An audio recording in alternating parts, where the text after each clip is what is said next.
உள்நாட்டு தமிழர்கள் முதல் உலகத் தமிழர்கள் வரை அனைவருக்கும் அன்பு வணக்கம்.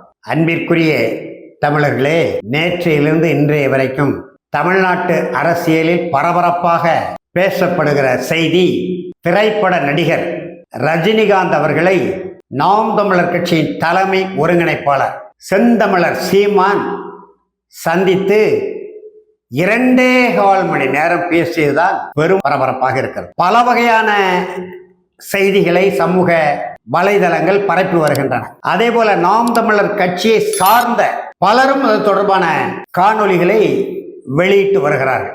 நம்மை பொறுத்தவரையில் இந்த சந்திப்பு குறித்து எந்த வகையான பார்வையும் இல்லை. ஒரு எடுத்துக்காட்டுக்கு, இன்றைக்கு அனைத்து நாளிதழ்களையும் பார்த்தேன். எல்லா நாளிதழ்களும் சிறிதோ பெரிதோ செந்தமிழர் சீமான் நடிகர் ரஜினிகாந்த் சந்திப்பை படத்துடன் செய்தியாக வெளியிட்டிருக்கிறார்கள். ஆனால் தமிழ்நாட்டின் முதன்மையான நடுநிலையான, இன்னும் சொல்ல வேண்டுமானால் கற்றறிந்தவர்கள் படிக்கக்கூடிய தினமணி நாளிதழிலே ஒரு செய்தி கூட இல்லை. அதுதான் நம்முடைய நிலைப்பாடு. ஆனாலும் இது குறித்து நமக்கு எழக்கூடிய ஐயங்களை பேசாமல் இருக்க முடியாது. அதை நாம் தமிழர் பிள்ளைகள் அல்லது உலகத் தமிழர்கள் எப்படி வேண்டுமானாலும் அவரவர்கள் சிந்தனை ஓட்டத்துக்கு ஏற்றவாறு எடுத்துக்கொள்ளலாம். நடிகர் ரஜினிகாந்தை நம்முடைய செந்தமிழர் சீமான் அவர்கள் ஒரு திரைப்படம் எடுப்பது தொடர்பாக, அல்லது நடிகர் ரஜினிகாந்த் நடிக்கக்கூடிய திரைப்படத்தை இவர் செந்தமிழர் சீமான் அவர்கள் இயக்குவது தொடர்பாக, அல்லது கலை உலக செய்திகளை பேசுகிறோம் என்ற அடிப்படையிலே 2.25 மணி நேரம் பேசினாலும் அதில் எவ்வகையான பார்வையும் தேவையில்லை, விமர்சனமும் இல்லை. அது திரையுலகம் சார்ந்த ஒரு சந்திப்பாக அதை நாம் கடந்து செல்லலாம். ஆனால் தம்பியினுடைய கருத்திலே, செந்தமிழர் சீமான் அவருடைய கருத்திலே, நாங்கள் அரசியல் பேசினோம். அவர்தான் அரசியலே வேண்டாம். திரைப்பட நடிகர் ரஜினிகாந்த் அரசியலே வேண்டாம் என்று போய்விட்டார். நீங்கள் போட்ட போடல, செந்தமிழர் சீமான் அவர்கள் போட்ட போடல, அவர் கட்சியே தொடங்க வேண்டாம், நான் கலைத்துறையோடு என்னுடைய வாழ்க்கையை கொண்டு செல்கிறேன் என்று போய்விட்டார். அப்ப 2.25 மணி நேரம் என்ன பேச்சு? அரசியலை பற்றியும் பேசுறேன். எதுக்கு பேசுறீங்க அரசியலை பற்றி? சாட்டை துரைமுருகன் என்ன சொல்றாருன்னா, ரஜினிகாந்த் அவர்கள் நடித்த படத்தை பார்த்துவிட்டு பெரிய அளவிலே அண்ணன் சீமான் அவர்கள் பாராட்டி விட்டார். அப்படி பாராட்டிய ஒருவரை சந்தித்து நன்றி சொல்வது மிகப்பெரிய மனித நேயம். திரைப்படத்தை பார்த்து இந்த படம் நல்ல படம், அல்லது இந்த படத்தில் என்னென்ன மாற்றங்கள் செய்திருக்கலாம், அல்லது இந்த படம் சமுதாயத்துக்கு இன்ன வகையான நன்மையை பயக்கும் அல்லது கேடை பயக்கும் என்று சொல்லி அது தொடர்பாக பேசினா அதை பற்றி ஒன்றும் இல்லை. இதில் என்ன மனித நேயம் இருக்குன்னு தெரியல. இந்த சாட்டை துறைமுறைக்கு என்ன அரசியலை கற்று வருகிறார் என்று தெரியல. மனித நேயம் ஒளிந்திருக்கிறது, இதில் மிகப்பெரிய மனித நேயம் இருக்கு என்று சொல்றார். அதே சந்திப்பின் போது 1.5 மணி நேரம் உடன் இருந்த என்னுடைய அருமை நண்பர் ரவீந்திரன் துரைசாமி சொல்லுகிறார், பிறந்த நாள் வாழ்த்து பெற வேண்டும் என்று செந்தமிழர் சீமான் விரும்பினார் நடிகர் ரஜினிகாந்தோட. அப்ப கடந்த ஆண்டு ஏன் விரும்பல, அதுக்கு முந்தின ஆண்டு ஏன் விரும்பல? நீண்ட காலமாக இருவரும் திரையுலகத்தில் இருக்கிறாங்க. இதுக்கு முன்பு எந்த பிறந்த நாளுக்காவது ரஜினிகாந்த் பிறந்த நாள் வாழ்த்து என்பது, பிறந்த நாளே முதல்ல முரண்பாடான ஒன்று, தமிழர் மரபுக்கு எதிரான ஒன்று, அது ஒரு பக்கம் இருக்கட்டும். பிறந்த நாள் வாழ்த்து தெரிவிக்க வேண்டுமானால் சீமான் வீட்டுக்கெல்லாம் ரஜினிகாந்த் வந்து வாழ்த்து தெரிவிச்சிருக்கணும், ஒரு சால்வை அணிவித்திருக்கணும், அல்லது ஒரு புத்தகம் கொடுத்திருக்கணும். பிறந்த நாளும் முடிந்து அந்த பிறந்த நாள் வாழ்த்தை பெறுவதற்காக இந்த சந்திப்புன்னு ரவீந்திரன் துரைசாமி ஒரு கதை விடுகிறார். என்ன செய்வது? இப்படிதான் இருக்கு. அதாவது 2.5 மணி நேரம் சந்தித்து தொடர்பா என்ன செய்தி என்று கேட்கிற பொழுது, 2001 கடுமையாக நடிகர் ரஜினிகாந்த் தொடர்பாக கருத்தை தெரிவித்த செந்தமிழர் சீமான் இன்றைக்கு என்ன என்று சொன்னால், அன்றைக்கு இவருடைய அரசியலுக்கு எதிரான நிலைப்பாடு எடுக்கக்கூடிய சூழ்நிலை இருந்தது. இன்றைக்கு அந்த சூழ்நிலை இல்லை. இன்றைக்கு தான் இல்லையா? அவர் என்றைக்கு அரசியல் கட்சி தொடங்கவில்லை, நான் அரசியலுக்கு வரப்போவதில்லை அறிவித்தாரோ அன்றைக்கு வந்து விட்டுதானே. அந்த அறிவிப்பை செந்தமிழர் சீமான் வரவேற்றார், பாராட்டினார். என்றைக்கும் அவர் மீது இன்றைக்கு இருக்கக்கூடிய மதிப்பு எங்களுக்கு கூடுதலாகவே தவிர குறையாது என்றாலும் சொல்லியிருக்கிறார். அது சரி. ஆனால் 2.25 மணி நேரம் பேச வேண்டிய செய்தி என்ன என்பதா இப்ப செய்தி ஒன்று.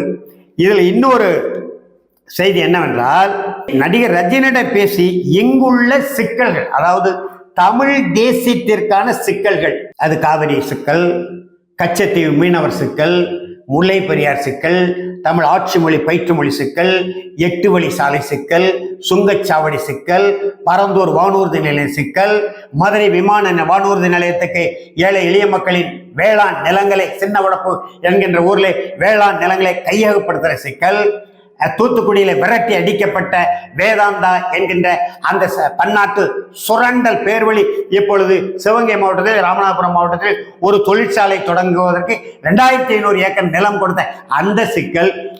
இந்த சிக்கல்களில் எதற்காவது ஒரு துரும்பளவு பயன் விளையுமா என்றால் விளையாது. அப்புறம் எதுக்கு இந்த பரபரப்பு? கமுக்கமா சந்தித்து விட்டு போக வேண்டியதானே, வாழ்த்தை பெற்று விட்டு போக வேண்டியதானே. இதில் இன்னொரு கேள்வியும் இருக்கு. ரவீந்திரன் துரைசாமி தானுலிங்க நாடாரின் தொண்டர், இந்து முன்னணியினுடைய தொண்டர். அவர் பாரதிய ஜனதா கட்சியின் தீவிர ஆதரவாளர். அப்படியானால் இந்த பாரதிய ஜனதா கட்சியின் தீவிர ஆதரவாளர் இன்னும் சொல்ல வேண்டுமானால், நாம் தமிழர் கட்சியை பாரதிய ஜனதா கூட்டணியில் சேர்ப்பதற்கு பெரிய முயற்சி எடுத்து நாட்டின் தலைமை அமைச்சர் நரேந்திர மோடிக்கு மடல் எழுதியவர் நம்முடைய ரவீந்திரன் துரைசாமி. அதை வெளிப்படையா சொல்றார். அதனால வெளிப்படையா சொல்லுவதனால அவர் மீது அந்த விமர்சனம் அரசியல் அடிப்படையிலான விமர்சனம் உண்டே தவிர, ஆனால் பாரதிய ஜனதா கட்சியின் தீவிர ஆதரவாளர் நடிகர் ரஜினிகாந்தை தமிழ்நாட்டை கடந்து மற்ற மாநிலங்களிலே பாரதிய ஜனதா கட்சிக்கு ஆதரவாக நீங்கள் பேச வேண்டும். என்னமோ அண்ணன் சொல்ற, சரி இருந்துட்டு போட்டோம், அண்ணனாவே இருந்துட்டு போடும். நண்பர் ரவீந்திரன் துரைசாமிக்கு நடிகர் ரஜினிகாந்த் எந்த வகையில நெருக்கமான அண்ணன்னு தெரியல. அண்ணன் சொல்ல, சரி ஒரு மரியாதை அடிப்படையில் அண்ணன் என்று சொல்கிறார். அந்த ரஜினிகாந்தை பாரதிய ஜனதாக்கு இந்தியாவினுடைய தமிழ்நாடு தவிர மற்ற மாநிலம் பேசுவதற்கு நான் வலியுறுத்தினேன், அவர் மறுத்து விட்டார் என்று சொல்கிறார். அப்படிப்பட்ட ரவீந்திரன் துரைசாமி யாரு? தானுலிங்க நாடாரின் தொண்டர், இந்து முன்னணியின் தொண்டர், பாசிச பாரதிய ஜனதா கட்சியின் தீவிர ஆதரவாளர், நரேந்திர மோடியின் தீவிர ஆதரவாளர். அவரை அழைத்து கொண்டு சந்தித்ததுதான் மிகப்பெரிய சிக்கலாக இருக்கிறது. வினா எழுகிறது. ஏற்கனவே ரவீந்திரன் துரைசாமி நாம் தமிழர் கட்சி பாரதிய ஜனதா கூட்டணியில் சேர்க்க வேண்டும் என்று நாட்டின் தலைமை அமைச்சர் நரேந்திர மோடிக்கு எழுதிய மடலை வெளிப்படையாக அவர் வெளியிட்டார். அப்போ ரஜினிகாந்தி பிஜேபிக்கு ஆதரவாக களமாடுவதற்கு அவர் வலியுறுத்தி இருக்கிறார். அவர் மறுத்து விட்டார். அது அவருடைய உரிமை, நல்ல முடிவு. ஆனால் இந்த சந்திப்புக்கு ஏற்பாடு செய்தது 1.5 மணி நேரம் அருகில் இருந்தது. இந்த சந்திப்பு தொடர்பான செய்திகளை ஊடகங்களுக்கு பேசுவது ரவீந்திரன் துரைசாமி. அவருக்கு என்ன நோக்கம் இருக்கிறது என்பதுதான் இங்கே பெரிய வினாவாக இருக்கிறது. அது மட்டுமல்லாமல் தம்பி கூத்தாடி விஜய் விவகாரத்துக்கு வருவோம்.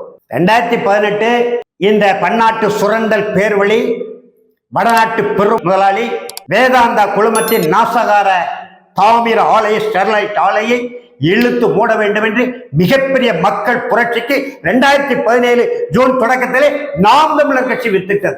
ஓராண்டு கழித்து நாம் தமிழர் கட்சி தொடங்கிய அந்த புரட்சிகர போராட்டம், மாவட்ட ஆட்சியர் அலுவலக முற்றுகை போராட்டம், நாசகார தாமிர ஆலை அதாவது ஸ்டெர்லைட் ஆலை இழுத்து மூடி அப்புறப்படுத்த வேண்டும், பிரித்து எறிய வேண்டும் என்கின்ற கோரிக்கை வைத்து நாம் தமிழர் கட்சி முன்னெடுத்து அடித்தளமிட்ட அந்த போராட்டம் ஓராண்டுக்குள் மக்கள் போராட்டமாக வெடித்து துப்பாக்கி சூடு நடந்தது. எல்லாருக்கும் தெரியும். நம்முடைய பச்சை தமிழர் அண்ணாச்சி எடப்பாடி பழனிசாமி ஆட்சியில தான் அந்த துப்பாக்கி சூடு நடந்தது. அவரே சொன்னார், தொலைக்காட்சியை பார்த்து விட்டு தான் எனக்கு தெரியும் என்று. இதை நம்முடைய தலைமை ஒருங்கிணைப்பாளர் செந்தமிழர் சீமானும் வரவேற்கிறார். நம்முடைய மாண்புமிகு முதலமைச்சர் பச்சை தமிழர் எடப்பாடி பழனிசாமியினுடைய கவனத்திற்கு வராமலே என்ற துப்பாக்கி சூடு நடந்திருக்கிறது, தொலைக்காட்சியில் பார்த்துத்தான் தெரிந்து கொண்டேன் என்பது சரிதான் என்று தலைமை ஒருங்கிணைப்பாளர் செந்தமிழர் சீமான் சொல்லி இருக்கிறார். அந்த துப்பாக்கி சூடு நடந்த பிறகு இரவோடு இரவாக இப்ப நம்முடைய தம்பி செந்தமிழர் சீமான் அவர்கள் சொன்னார் அல்லவா, சாலையின் அந்த பக்கம் நெல்லு அல்லது இந்த பக்கம் நெல்லு, நடுப்பக்கம் நிக்காத, சுமையுந்து அடிச்சு சாகாதன்னு சொன்னார்ல, அந்த தம்பி கூத்தாடி விஜய் இரவோடு இரவாக தூத்துக்குடிக்கு வந்து தன்னந்தனியாக ஒரு துள்ளுந்திலே, அதாவது மோட்டார் பைக்கிலே போய் அந்த துப்பாக்கி சூட்டில் மரணமடைந்த வீடுகளுக்கெல்லாம் சென்று இரவோடு இரவாக ஆறுதல் சொல்லி தன்னால் முடிந்த உதவிகளை செய்தார். அந்த விஜய் நான் அன்பு கொண்டு நேசிக்கிறேன், அது வேறு. அந்த விஜயை நடு சாலையிலிருந்து செத்து போகாத அடிபட்டு சொல்றாரு. ஆனா அதே துப்பாக்கி சூடு தொடர்பாக மே மாதம் 31ஆம் தேதி நான் கைது செய்யப்பட்டிருக்கிறேன், 30ஆம் தேதி கைது செய்யப்பட்டிருக்கிறேன், 31ஆம் தேதி மாலையில என் மீது எந்த குற்றச்சாட்டும் இல்லை, இவரை விடுவித்து விடலாம் என்று காவல்துறை முடிவு செய்கிறது. 3 மணி 4 மணிக்கு நேர்காணல் கொடுக்கிறார். சென்னை மீனம்பாக்கம் வானூர்தி நிலையத்தில் இதே இன்னைக்கு செந்தமிழர் சீமான் அவர்கள் சந்தித்து பரபரப்பாக உலகம் பூரா பேசப்படுகிற நடிகர் ரஜினிகாந்த் சொல்கிறார், தீவிரவாதிகள் நுழைந்து விட்டார்கள், பிரிவினைவாதிகள் நுழைந்து விட்டார்கள், விஷக்கிருமிகள் எங்க ஸ்டெர்லைட்டுக்கு எதிரான மக்கள் போராட்டத்தில் விஷக்கிருமிகள் நுழைந்து விட்டார்கள் என்று நேர்காணல் கொடுக்கிறார். ரஜினிகாந்தனுடைய அரசுக்கு ஆதரவான அல்லது வேதாந்தா குழுமத்துக்கு ஆதரவான இந்த கருத்தின் அடிப்படையிலே தான் மிக துணிச்சலாக முடிவெடுத்து எங்களை எல்லாம் சிறையில் வைக்கிறாங்க. இரவோடு இரவாக வீடுகளுக்கு சென்று ஆறுதல் சொல்லி கண்ணீரை துடைத்து தன்னால் இயன்ற உதவி செய்த நம்முடைய தம்பி விஜய், புத்தாடி விஜய் நடு சாலையிலே அடிபட்டு சாக போறையான்னு கேட்கிறாரு. ஆனா எங்களை எல்லாம் விஷக்கிருமிகள் என்றும் பிரிவினைவாதிகள் என்றும் தேச துரோகிகள் என்றும் வேதாந்தா சுரண்டல் பேர்வழிக்கு ஆதரவாக அரசின் துப்பாக்கி சூட்டுக்கு ஆதரவாக கருத்து சொன்ன ரஜினிகாந்த் இன்றைக்கு பேசு பொருளா இருக்கிறார். அந்த ரஜினிகாந்தை இழுத்து கூண்டில் ஏற்றி உசாவு நடத்த வேண்டும், நானே நேர்காணல் செய்ய வேண்டும் என்று அருணா ஜெகதீச ஆணையத்துக்கு 2 முறை மனு போட்டேன். அந்த அம்மாவும் அனுப்புனாங்க, அழைப்பானை அனுப்புனாங்க. கடைசியில நான் தவறுதலாக பேசிவிட்டேன், என்னுடைய பேச்சை பொருட்படுத்த வேண்டாம் என்று தன்னுடைய வழக்கறிஞர் மூலம் மனு போட்டார் நடிகர் ரஜினிகாந்த். எனவே ரஜினிகாந்தை சந்திக்கலாம், யாரை வேண்டுமானால் செந்தமிழர் சீமான் சந்திக்கலாம். ஆனா யாரோடு போய் சந்திக்கணும்? ஏன் நம்முடைய நாம் தமிழர் கட்சியினுடைய நிர்வாகிகள் ஒரு 5 பேரோடு போய் சந்தித்து விட்டு பேசிவிட்டு வர வேண்டியதானே? இதுல என்ன ஒளிவு மறைவு வேண்டியிருக்கு? நடிகர் கமலஹாசன் கட்சி தொடங்கும் போது, மக்கள் நீதி மையத்தை தொடங்கும் போது நாம் தமிழர் கட்சி பிள்ளைகளோட தான் போனீங்க. அந்த பிள்ளைகளின் ஊடாக, அந்த சந்திப்பின் ஊடாகவும் ஒரு RSS முக்கிய பிரமுகர்கள் இருந்தார் என்று உலகத்தில் சொன்ன ஒரே ஆளு நான் தான். இப்ப RSSக்கு சார்பான இந்து முன்னணி அமைப்பு சேர்ந்த தானு லிங்க நாடாரின் தொண்டரான, தானு லிங்க நாடாரின் உறவினரான, நரேந்திர மோடியின் ஆதரவாளரான ரவீந்திரன் துரைசாமி அழைத்து கொண்டு போக வேண்டிய தேவை என்ன பண்றது? ஏன் நம்முடைய நண்பர் ஏகலவனை அழைத்து போயிருக்கலாம் தானே? உங்களுக்கு சார்பாக உள்ள எத்தனையோ ஊடக நண்பர்கள் இருக்கிறாங்க, அவங்களையெல்லாம் அழைத்து போக வேண்டியதானே? இதுதான் இன்றைக்கு வினாக்கோரியாக இருக்கிறது. சொல்ல வேண்டாம் தான் நினைக்கிறேன், ஆனாலும் மனம் ஏற்க மறுக்குது. செய்திகளை பதிவு செய்ய வேண்டிய தேவை இருக்கிறது. செந்தமிழர் சீமானின் ஒவ்வொரு நடவடிக்கையும் நாம் ஆய்வு செய்து சரி தவறு என்பதை நாம் தமிழர் பிள்ளைகளுக்கும் சொல்ல வேண்டியிருக்கிறது, அதன் வாயிலாக நாட்டு மக்களுக்கும் சொல்ல வேண்டியிருக்கிறது. அந்த வகையிலே எரிதனல் வலையொலி மூலம் எமக்கு எழுந்த ஐயங்களை உள்நாட்டு தமிழர்கள் முதல் உலகத் தமிழர்கள் வரை அனைவருடைய கவனத்திற்கும் கொண்டு வர வேண்டிய கடமையை செய்திருக்கிறேன். சரி தவறு, ஏற்பது மறுப்பது அல்லது எதிர்ப்பது, அதை இந்த எரிதனல் வலையொலி மூலம் என்னுடைய பதிவுகளை பார்க்கக்கூடிய உங்களுடைய தமிழ்நாட்டு தமிழர்கள் உள்ளிட்ட உலகத் தமிழர்கள் அனைவருடைய சிந்தனைக்கு விட்டுவிட்டு விடைபெறுகிறேன். நன்றி, வணக்கம்.